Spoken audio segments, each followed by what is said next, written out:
मेरी सभी माताओं और बहनों को मेरा प्यार भरा नमस्कार। आज जानते हैं जितिया व्रत से जुड़ी हुई कुछ जानकारियाँ और जितिया व्रत की कथा। ये व्रत कैसे शुरू हुआ और इसका फल क्या है। तो चलिए शुरू करते हैं जितिया व्रत से संबंधित कुछ जानकारियाँ। जितिया व्रत माताएं अपनी संतान की दीर्घायु के लिए रखती हैं। यह एक निर्जला व्रत है जो कि आश्विन मास के कृष्ण पक्ष की अष्टमी को रखा जाता है। मान्यता है कि इस व्रत को पूरी श्रद्धा से करने और जितिया व्रत की कथा को पढ़ने और सुनने वाली महिलाओं के बच्चे सदैव खुशहाल होते हैं और उनकी आयु लंबी होती है। तो चलिए जानते हैं जितिया व्रत की कथा।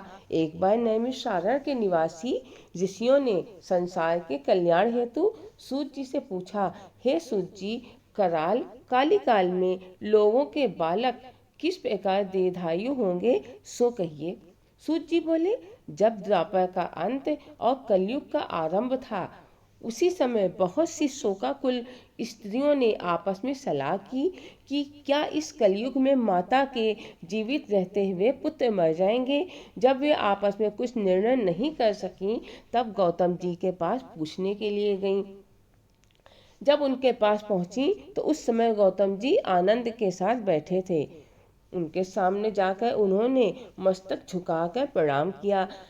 तदंतर स्त्रियों ने पूछा कि हे प्रभु, इस कलयुग में लोगों के पुत्र किस तरह जीवित रहेंगे, इसके लिए कोई व्रत या तप हो तो कृपा करके बताइए। इस तरह उनकी बात सुनकर गौतम जी बोले, आपसे मैं वही बात कहूँगा जो मैंने पहले से सुन रखा है। गौतम जी ने कहा, जब महाभारत युद्ध का अंत हो गया और द्रोण पुत्र अश्वत्थामा के द्वारा अपने बेटों को मरा देखकर सब पांडव बड़े दुखी हुए, तो पुत्र के शोक से व्याकुल होकर द्रौपदी अपनी सखियों के साथ ब्राह्मण श्रेष्ठ धौम्य के पास गईं और उसने धौम्य से कहा, हे विपेंद्र, कौन सा उपाय करने से बच्चे दीर्घायु हो सकते हैं, कृपा करके ठीक ठाक कहिए। धौम्य बोले, सतयुग में सत्य वचन बोलने वाला, सत्याचरण करने वाला समदर्शी जीमूत वाहन नामक एक राजा था। एक बार वह अपनी स्त्री के साथ अपनी ससुराल गया और वहीं रहने लगा। एक दिन आधी रात के समय पुत्र के शोक से व्याकुल कोई स्त्री रोने लगी, क्योंकि वह अपने बेटे के दर्शन से निराश हो चुकी थी। उसका पुत्र मर चुका था। वह रोती हुई कहती थी, हाय मुझ बूढ़ी माता के सामने मेरा बेटा मरा जा रहा है। उसका रुदन सुनकर राजा जीमूतवाहन का तो मानो हृदय विदीर्ण हो गया। वह तत्काल उस स्त्री के पास गए और उससे पूछा, तुम्हारा बेटा कैसे मरा। बूढ़ी ने कहा, गरुण प्रतिदिन आकर गांव के लड़कों को खा जाता है। इस पर दयालु राजा ने कहा, माता, अब तुम रो मत, आनंद से बैठो, मैं तुम्हारे बच्चे को बचाने का यत्न करता हूँ। ऐसा कहकर राजा उस स्थान पर गया जहाँ गरुड़ आकर प्रतिदिन मांस खाया करता था। उसी समय गरुड़ भी उस पर टूट पड़ा और मांस खाने लगा। जब अतिशय तेजस्वी गरुड़ ने राजा का बायां अंग खा लिया, तो झटपट राजा ने अपना दाहिना अंग फेर कर गरुड़ के सामने कर दिया। यह देखकर गरुड़ जी ने कहा, तुम कोई देवता हो? कौन हो तुम? मनुष्य तो नहीं जान पड़ते। अच्छा, अपना जन्म और कुल बताओ। पीड़ा से व्याकुल मन वाले राजा ने कहा, हे पक्षीराज, इस तरह के प्रश्न करना व्यर्थ है। तुम अपनी इच्छा कर भर के मेरा मांस खाओ। यह सुनकर गरुड़ रुक गए और बड़े आदर से राजा के जन्म और कुल की बात पूछने लगे। राजा ने कहा, मेरी माता का नाम है शैव्या और मेरे पिता का नाम शालिवाहन है।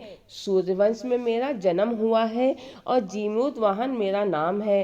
राजा की दयालुता देखकर गरुड़ ने कहा, हे महाभाग, तुम्हारे मन में जो अभिलाषा हो वह वर मांगो।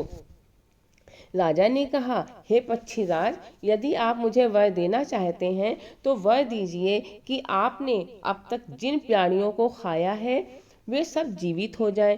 हे स्वामिन, अब से आप यहाँ बालकों को ना खाएं और कोई ऐसा उपाय करें कि जहाँ जो उत्पन्न हो वे बहुत दिनों तक जीवित रहें। धौम्य ने कहा कि पक्षीराज गरुड़ राजा को वरदान देकर स्वयं अमृत लाने के लिए नागलोक चले गए।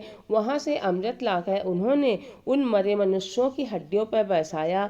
ऐसा करने से सब लोग जीवित हो गए जिनको कि पहले गरुड़ ने खाया था। राजा के त्याग और गरुड़ की कृपा से वहां वालों को का कष्ट दूर हो गया। उस समय राजा के शरीर की शोभा दूनी हो गई थी। राजा की दयालुता देखकर गरुड़ ने फिर कहा, मैं संसार के कल्याण के लिए एक और वरदान दूंगा।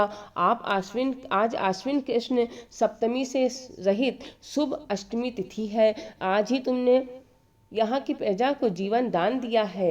हे वत्स, अब से यह दिन ब्रह्म भाव हो गया है। जो मूर्ति भेद से विभिन्न नामों में विख्यात है वही त्रैलोक से पूजित दुर्गा अमृत प्राप्त करने के अर्थ में जीवित पुत्रता कहलाई है। सो इस तिथि को जो स्त्रियां इस जीवित पुत्रिका की और कुश की आकृति बनाकर तुम्हारी पूजा करेंगी तो दिनों दिन उनका सौभाग्य बढ़ेगा और वंश की भी वृद्धि होती रहेगी। हे महाभाग, इस विषय में विचार करने की भी आवश्यकता नहीं है। हे राजन, सप्तमी से रहित और उदय तिथि की अष्टमी को व्रत करें। यानी सप्तमी विद्ध अष्टमी जिस दिन हो उस दिन व्रत न कर शुद्ध अष्टमी का व्रत करें और नवमी में पारण करें। यदि इस पर ध्यान न दिया गया तो फल नष्ट हो ही जाएगा और सौभाग्य तो अवश्य नष्ट हो जाएगा। जीवित वाहन को इस तरह का वरदान देकर गरुड़ वैकुंठ धाम को चले गए और राजा भी अपनी रानी के साथ अपने नगर को वापस चले आए। धौम्य द्रौपदी से कहते हैं कि हे देवी, मैंने यह अतिशय दुर्लभ व्रत तुमको बताया है। इस व्रत को करने से बच्चे दीर्घायु होते हैं। हे देवी, तुम भी पूर्वोक्त विधि से इस व्रत और दुर्गा जी का पूजन करो तो तुम्हें अभिलाषित फल प्राप्त होगा। मुनिराज धौम्य की बात सुनकर द्रौपदी के हृदय में एक प्रकार का कौतूहल उत्पन्न हुआ और पूर्ववासिनी स्त्रियों को बुलाकर उनके साथ वह उत्तम व्रत किया। गौतम ने कहा, यह व्रत और इसके प्रभाव को किसी एक चिन्ह ने सुन लिया और अपनी प्यारी सखी सियारिन को बतलाया। इसके बाद पीपल वृक्ष की शाखा पर बैठकर वह चिन्ह ने उस वृक्ष के खोते में बैठ के सियारिन ने भी व्रत किया। फिर वही चिन्ही किसी उत्तम ब्राह्मण के मुख में यह कथा सुन आई और पीपल की खोते में बैठी हुई अपनी सखी को सुनाया। सियारिन ने आधी कथा सुनी थी कि उसे भूख लग गई और उसी समय शव से भरे हुए शमशान में पहुंची। वहां उसने इच्छा भर मांस का भोजन किया और चिन्ही बिना कुछ खाए पिए रह गई और सवेरा हो गया। सवेरे वह गौशाले में गई और वहां गौ का दूध पिया। इस तरह नवमी को उसने पारण किया। कुछ दिनों बाद वे दोनों मर गई और अयोध्या में किसी धनी व्यापारी के घर में जन्मी। संयोग से उन दोनों का जन्म एक ही घर में हुआ, जिसमें सियारिन ज्येष्ठ हुई और चिन्ह छोटी। वे दोनों सभी शुभ लक्षणों से युक्त थीं, इसलिए बड़ी लड़की काशी राज के और छोटी उसके मंत्री के यहाँ साथ गायपत्य अग्नि के सामने विधि पूर्वक ब्याही गई। पूर्व जन्म के कर्म फल से वह मेघनैनी रानी हुई। जिस किसी भी संतान को उत्पन्न करती वह मर जाती थी और पूर्व जन्म की बातों को स्मरण करने वाली मंत्री की पत्नी ने अष्टवसुओं के सदस्य तेजस्वी 8 बेटे उत्पन्न किए और सभी जीवित रह गए। अपनी बहन के पुत्रों को जीवित देखकर ईर्ष्यावश राजपत्नी ने अपने स्वामी से कहा कि यदि तुम मुझे जीवित रखना चाहते हो तो इस मंत्री के भी पुत्रों को उसी जगह भेज दो जहां मेरे बेटे गए हैं, अर्थात इन्हें मार डालो। यह सुनकर राजा ने उस मंत्री के पुत्रों को मारने के लिए कई प्रकार के उद्योग किए, पर मंत्री पत्नी ने जीवित पुत्रिका के पुण्य बल से बचा लिया। एक दिन राजा ने अपने आदमियों से उन पुत्रों का सर कटवाकर पिटारी में रखवाया और वह पिटारी उसकी माता मंत्री पत्नी के पास भेज दी, किंतु वे 8 सिर बेशकीमती जवाहरात हो गए और भले चंगे वे 8 लड़के अपनी माता के पास वापस चले गए। उनको जीवित देखकर राजपत्नी को बड़ा विस्मय हुआ। अंत में वह पत्नी वह मंत्री की पत्नी के पास गई और उसने पूछा, बहन तुमने ऐसा कौन सा पुण्य किया है जिससे बार बार मारे जाने पर भी तुम्हारे बेटे नहीं मरते। इस पर मंत्री की पत्नी ने कहा, पूर्व जन्म में चिन्ह थी और तुम सियारिन, दोनों ने व्रत किया था। तुमने व्रत के नियमों का भली भांति पालन नहीं किया था और मैंने किया था। इसी दोष से है बहन तुम्हारे बेटे नहीं जीते हैं। और राजरानी, अब भी तुम उस जीवित पुत्र का व्रत को करो तो तुम्हारे बेटे दीर्घायु होंगे। मैं तुमसे सच सच कह रही हूँ।